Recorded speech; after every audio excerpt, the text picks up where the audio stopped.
Guys स्वागत है आपका वापस से एक और नई वीडियो में। और इस वीडियो में जो हमारी इंडियन इकोनॉमी के क्वेश्चन चल रहे थे, अब तक हम 2 वीडियो कर चुके हैं, उसमें 50 क्वेश्चन डिस्कस कर चुके हैं। आज इस वीडियो में 51st क्वेश्चन से आगे कंटिन्यू करेंगे। तो गाइस क्वेश्चन जो है इंग्लिश और हिंदी दोनों लैंग्वेजेस में लिखे हुए हैं, तो दोनों भाषाओं के जो छात्र हैं, चाहे वो इंग्लिश मीडियम के हों चाहे वो हिंदी माध्यम के हों, दोनों के लिए यहाँ पर फैसिलिटी की गई है। स्टार्ट करने से पहले बताना चाहूँगा गाइस कि अगर आपने लेट्स क्रैक इट विद विषय गुप्ता का यूट्यूब चैनल सब्सक्राइब नहीं किया है तो उसको जरूर से जरूर सब्सक्राइब कर लीजिएगा। और लेट्स क्रैक इट विद विषय गुप्ता का फ्री टेलीग्राम चैनल भी है, इसका लिंक आपको वीडियो के डिस्क्रिप्शन में मिल जाएगा। इसको ज्वाइन करना बहुत ज़रूरी है, सारे अपडेट्स यहीं पे आते हैं, तो इसको आप जरूर से जरूर ज्वाइन कर लीजिएगा। तो चलिए गाइस स्टार्ट करते हैं। 50th क्वेश्चन तक हम स्टार्ट कर चुके थे कवर पिछली वीडियो में। 51st क्वेश्चन देखते हैं। तो 51वां सवाल हमें कहता है कि स्किल इंडिया मिशन किस साल लॉन्च किया गया था, यानी कि कौशल भारत मिशन जो लॉन्च किया गया है वो कब लॉन्च किया गया था, तो वो 2015 में लॉन्च किया गया था। नेक्स्ट क्वेश्चन नंबर 52 आता है कि which Indian economist is known for the concept of the poverty line, यानी कि किस भारतीय अर्थशास्त्री को जो गरीबी रेखा की अवधारणा है उसके लिए माना जाता है। अमर्त्य सेन जी को, VKRV राव को, DT लकड़ावाला को या सुरेश तेंदुलकर को। तो सुरेश तेंदुलकर और लकड़ावाला ये सब कमेटी भी बनाई गई थी। तो सुरेश तेंदुलकर जो है उनको, एक इंडियन इकोनॉमिस्ट जो हैं सुरेश तेंदुलकर, उनको पॉवर्टी लाइन का जो कॉन्सेप्ट है उसको लाने के लिए जाना जाता है। फिर नेक्स्ट क्वेश्चन आता है क्वेश्चन नंबर 53 कि which state is the leading producer of coffee in India, यानी कॉफी के प्रमुख उत्पादक राज्य कौन सा है, तो वो कर्नाटका है। नेक्स्ट क्वेश्चन आता है क्वेश्चन नंबर 54, सिडबी का जो स्मॉल इंडस्ट्रीज को डेवलप करने के लिए एक बैंक बनाया गया है, तो उसके मेन फंक्शन क्या है, तो उसका मेन फंक्शन यही है, provide credit to small scale industries, यानी कि लघु उद्योगों को ऋण प्रदान करना। तो पहला ऑप्शन है इसका बिल्कुल सही जवाब है। रेगुलेट द बैंकिंग सेक्टर, ऐसा कुछ नहीं है, बैंकिंग सेक्टर को रेगुलेट करने के लिए तो RBI है। फिर एग्रीकल्चर डेवलपमेंट को प्रमोट करने के लिए NABARD है। और इंफ्रास्ट्रक्चर प्रोजेक्ट्स को डेवलप करने के लिए अलग अलग इंफ्रास्ट्रक्चर बैंक्स बनाए गए हैं। सिडबी का काम है स्मॉल स्केल इंडस्ट्रीज को क्रेडिट प्रोवाइड करना, ऋण प्रोवाइड करना। क्वेश्चन नंबर 55 आता है कि what is the main focus of the प्रधानमंत्री कृषि सिंचाई योजना। तो प्रधानमंत्री कृषि सिंचाई योजना का मुख्य फोकस क्या है, इरिगेशन है, रिन्यूएबल एनर्जी यानी कि नवीकरणीय ऊर्जा पे है, सिंचाई पे है, फर्टिलाइजर की जो सब्सिडी है, उर्वरक सब्सिडी उस पे है, या क्रॉप इंश्योरेंस पे है यानी कि जो फसल का बीमा है उस पे है। देखिए नाम में ही जब सिंचाई है तो इससे तो समझ में आता ही है कि ये इरिगेशन के लिए होगा, तो सिंचाई यानी कि इरिगेशन इसका सही जवाब है। क्वेश्चन नंबर 56 आता है कि भारत की rank ease of doing business index 2020 में क्या थी। थोड़ा पुराना सवाल हो चुका है, 2020 का सवाल है, लेकिन फिर भी हमें एक बार जानना जरूरी है क्योंकि ease of doing business World Bank निकाला करता था, फिर वर्ल्ड बैंक ने इसको बाद में बीच में डिसकंटिन्यू कर दिया गया था। तो 2020 में भारत की रैंक 63 थी। फिर क्वेश्चन नंबर 57 आता है कि विच पब्लिक सेक्टर यूनिट यानी PSU is known as the Navratna company, यानी कि इनमें से कौन सी PSU ऐसी है जो नवरत्ना है। अब देखिए 3 तरह के रत्न होते हैं, नवरत्न, मिनी रत्न, महारत्न। तो इनमें से कौन सी कंपनीज को हम नवरत्न कहेंगे, किस कंपनी को मिनी रत्न कहेंगे और किस कंपनी को महारत्न कहेंगे, ये आप कॉमेंट सेक्शन में कॉमेंट करके बताएंगे। तो यहाँ पे देखते हैं कि कौन सा PSU ऐसा है जिसको हम नवरत्न कंपनी कहते हैं, तो वो है ONGC। तो जो oil and natural gas corporation है ONGC है, वो देखिए नवरत्न कंपनी के अंडर आती है। फिर क्वेश्चन नंबर 58 आता है कि which Indian state has the highest installed solar power capacity, यानी कि ऊर्जा, अगर हम सौर ऊर्जा की क्षमता देखें तो उसमें कौन सा भारतीय राज्य ऐसा है जिसमें सबसे अधिक स्थापित यानी कि इंस्टॉल्ड हो चुका है सोलर पावर कैपेसिटी। राजस्थान है, गुजरात है, कर्नाटका है या फिर तमिलनाडु है। तो इसका सही जवाब है राजस्थान। तो राजस्थान जो है वो एक ऐसा स्टेट है जहां पर highest installed solar power capacity Bharat में हो चुकी है। फिर क्वेश्चन में 59 आता है कि which is the largest private sector bank in India by market capitalisation. तो मार्केट कैपिटलाइजेशन के हिसाब से, बाजार के पूंजीकरण के हिसाब से भारत में सबसे बड़ा निजी क्षेत्र का जो बैंक है वो कौन सा है। ICICI है, SDFC है, एक्सिस बैंक है या कोटक महिंद्रा है। तो मोस्ट प्रोबेबली ICICI बैंक ना होकर SDFC बैंक इसका आंसर है। तो ऐसा लार्जेस्ट प्राइवेट सेक्टर बैंक कौन सा है मार्केट कैप के हिसाब से, SDFC है। फिर नेक्स्ट क्वेश्चन आता है क्वेश्चन नंबर 60 कि जो हेडक्वार्टर है सेबी का वो कहाँ पे लोकेटेड है। तो सेबी का हेडक्वार्टर आपको मुंबई में मिलेगा। क्वेश्चन नंबर 61 आता है कि what is the objective of the Uday scheme. तो उदय स्कीम का जो कॉन्सेप्ट लाया गया था, उदय स्कीम जो लाई गई थी, उसका जो मुख्य उद्देश्य था वो क्या था? वो था revitalise the power distribution sector, यानी कि बिजली वितरण क्षेत्र को पुनर्जीवित करना। डिस्कॉम, बेसिकली डिस्कॉम कंपनीज की बात की जा रही है इसमें। अर्बन हाउसिंग डेवलपमेंट नहीं है, स्किल डेवलपमेंट नहीं है, डिजिटल फाइनेंशियल इंक्लूजन भी नहीं है। तो पहला ही इसका आंसर है revitalise the power distribution sector.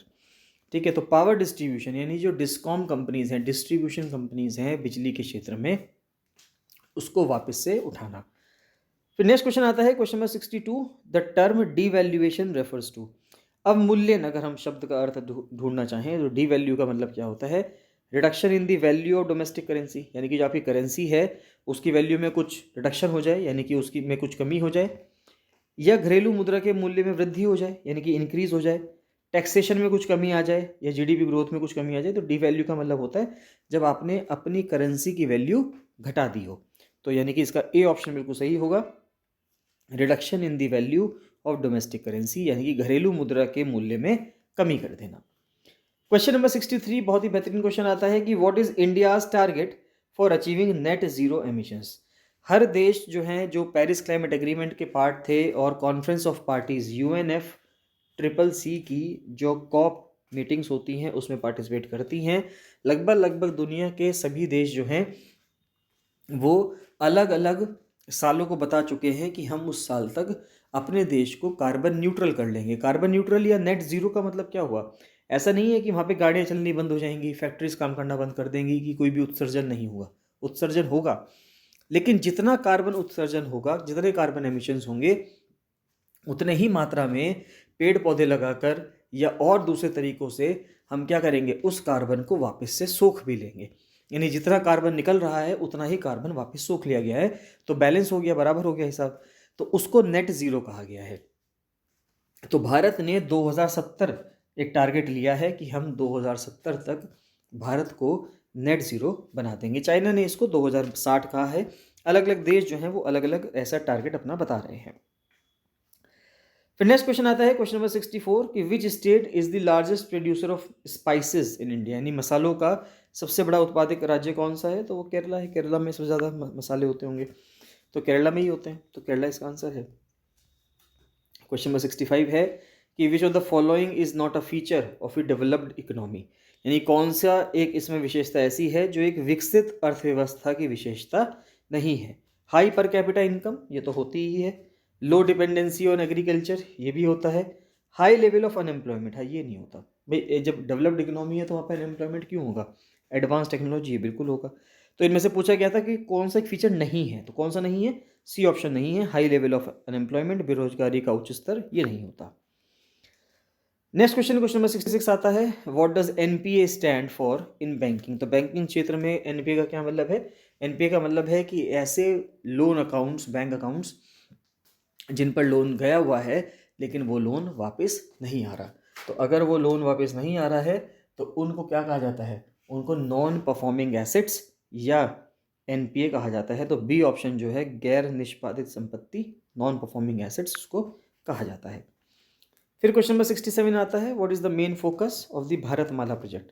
तो भारतमाला प्रोजेक्ट का मेन फोकस क्या है?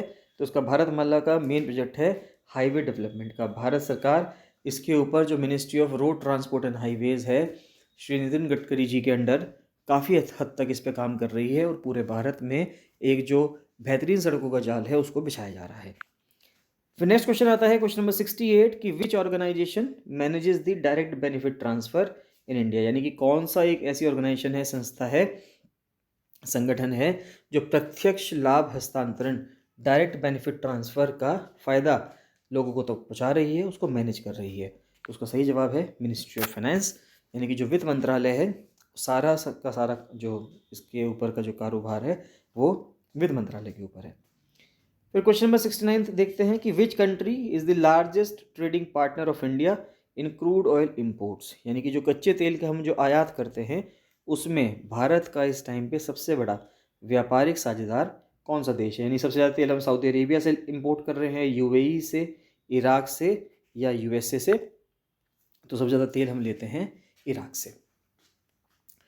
फिर नेक्स्ट क्वेश्चन आता है question number 70, the disinvestment target for India in the union budget 2023-24। तो जो 2023-24 का यूनियन बजट आया था उसमें भारत सरकार का डिसइन्वेस्टमेंट यानी कि विनिवेश का जो लक्ष्य था वो कितने हज़ार के करोड़ के था, वो था 61,000 करोड़ रुपीज़। यानी भारत सरकार अलग अलग PSU के शेयर्स को बेचकर 61,000 करोड़ रुपए कमाना चाहती थी।